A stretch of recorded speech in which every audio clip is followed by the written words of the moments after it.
আসসালামু আলাইকুম রহমতুল্লাহ। কেমন আছেন সবাই? আশা করি ভালো আছেন। আমি ইনশাল্লাহ আলহামদুলিল্লাহ ভালো আছি।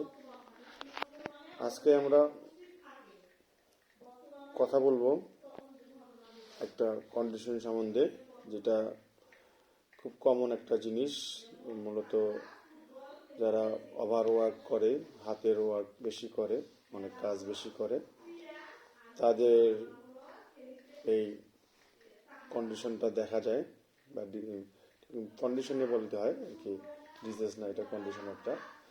এলবো, টেনিস এলবো বা হাতের কনুইতে ব্যথা, কনুইয়ের ব্যথা, এটা মেডিকেল টার্ম অনুযায়ী এটাকে বলে ল্যাটারাল ইপিকন্ডাইলাইটিস। এটা মূলত আমাদের অ্যানাটমিতে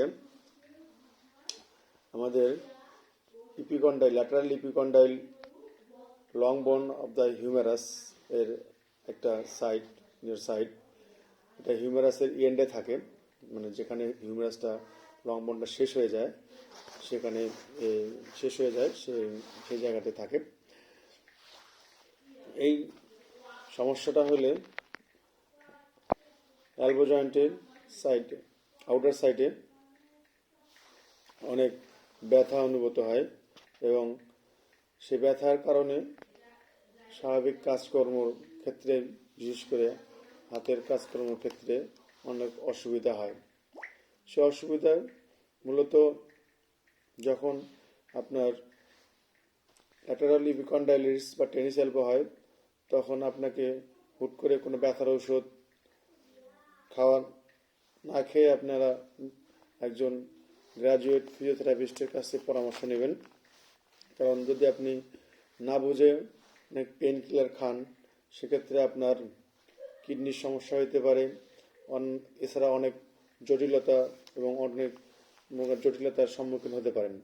এজন্য আপনাকে অবশ্যই প্রপার অ্যাসেসমেন্ট করে টেনিস এলবোর চিকিৎসা নিতে হয়। মূলত যে কীভাবে টেনিস এলবোটা হয় বা কী কারণে হয়, এর মধ্যে সবচেয়ে বেশি যে জিনিসটা আসে সেটা হচ্ছে গিয়ে ভারী ওয়ার্ক বা অনেক রিপিটেড ওয়ার্ক। যেটা মনে করেন যারা ক্রিকেট খেলে, আপনারা হয়তো জেনে থাকবেন, যারা ক্রিকেট খেলা পছন্দ করেন, সচিন তেন্ডুলকার এর এই রোগটা হয়েছিল টেনিস এলবো। তার এই টেনিস এলবোর উনি মাত্র যে স্ট্রোকগুলো করার কারণে উনি অনেক ভারী বল দিয়ে খেলতেন, এই জন্য ওনার এই স্ট্রোকগুলো করার কারণে ওনার টেনিস এলবোটা হয়। পরে ইনশাল্লাহ ওনার ফিজিওথেরাপি ট্রিটমেন্টেও পরে ওনার রিকভারি হয়ে গেছেন। তো যারা রিপিটেড ওয়ার্ক করে, হাতের এলবো জয়েন্টের রিপিটেড ওয়ার্ক করে, তাদের মূলত এই রোগটা হয়ে থাকে, এই কন্ডিশনটা হয়ে থাকে, টেনিস এলবোটা হয়ে থাকে। এছাড়াও যাদের থাইরয়েডের সমস্যা আছে, থাইরয়েড থাকলে কমনলি তাদের এই টেনিস এলবোটা দেখা যায়। কারণ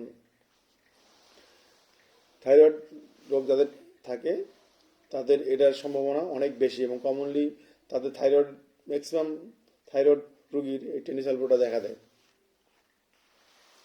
এবং যাদের এই টেনিস এলবোর মূলত ট্রিটমেন্ট অনেক ইজি, সেক্ষেত্রে আপনার এখানে যদি টেনিস এলবো বুঝতে পারা যায় যে টেনিস এলবো, সেক্ষেত্রে আপনি ওখানে আইস প্যাক দিতে পারেন, এবং সেফ আপনি কিছু পেইন ম্যানেজমেন্টের জন্য আপনি সেখানে আপনার আল্ট্রাসাউন্ড আছে, আল্ট্রাসাউন্ড দিতে পারেন। ওখানে খুব ভালো কাজ করে, আল্ট্রাসাউন্ড আপনি দিতে পারেন। সেক্ষেত্রে আপনার অনেক একটা ভালো রেজাল্ট পাওয়া যায়। এছাড়া যে সবচেয়ে বেশি উপকার করে যেটা হচ্ছে গিয়ে ওইখানে ফ্লেকশন ম্যাসেজ।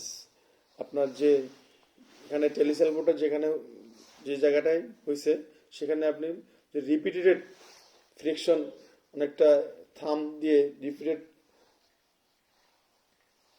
যদি ওখানে ম্যাসেজ করে দেন, এখানে একটা ভালো একটা রেজাল্ট আসে। আর এই টেনিস এলবোটা যদি ল্যাটারাল ইপিকন্ডাইল অপোজিট পাশে হয়, এটাকে আমরা গলফার এলবো বলে থাকি। টেনিস এলবো এবং গলফার এলবোর ট্রিটমেন্ট অনেকটা সেম আর কি, যেটা টেনিস এলবো যেটা গলফার এলবোরও একই ট্রিটমেন্ট। সেক্ষেত্রে আপনারা মনে করেন যে টেনিস এলবোর যে ট্রিটমেন্ট গল্ফার সাপ্লাই একই ট্রিটমেন্ট। আর এই টেনিস এলবোটা আরেকটা হচ্ছে গিয়ে ট্রিটমেন্ট দেওয়া হয়, সেটা হচ্ছে গিয়ে ইন্টারআর্টিকুলার ইনজেকশন। যদি কোনো পেশেন্টের নার্ভ বা স্কিন সেন্সিটিভিটি না থাকে এবং যদি ডায়াবেটিস না থাকে, সেক্ষেত্রে তাদেরকে আমরা হচ্ছে গিয়ে ইন্টারআর্টিকুলার সাজেস্ট করে থাকি, এবং ইন্টারআর্টিকুলার দিলে টেনিস এলবোটা খুব দ্রুত রিমুভ এবং রিকভারি করে। সেক্ষেত্রে অবশ্যই খেয়াল রাখতে হবে যে যদি পেশেন্টের যদি ডায়াবেটিস থাকে তাহলে কোনো অবস্থাতেই ডায়াবেটিস নিয়ন্ত্রণ না করে ইন্টারআর্টিকুলার দেওয়া যাবে না। এছাড়া আরও কিছু এক্সারসাইজ আছে যেগুলো আপনাকে অবশ্যই দেখে এবং করাই দিতে হবে। সেই জিনিসগুলো অবশ্যই আপনাকে একজন গ্রাজুয়েট ফিজিওথেরাপিস্টের কাছ থেকে শিখে নিতে হবে। তো আজকে এই পর্যন্ত, পরে কোনো এক সময় দেখা হবে নতুন কোনো টপিকস অথবা নতুন কোনো বিষয় নিয়ে। সে পর্যন্ত সবাই ভালো থাকবেন। আসসালামু আলাইকুম ওয়া রাহমাতুল্লাহ।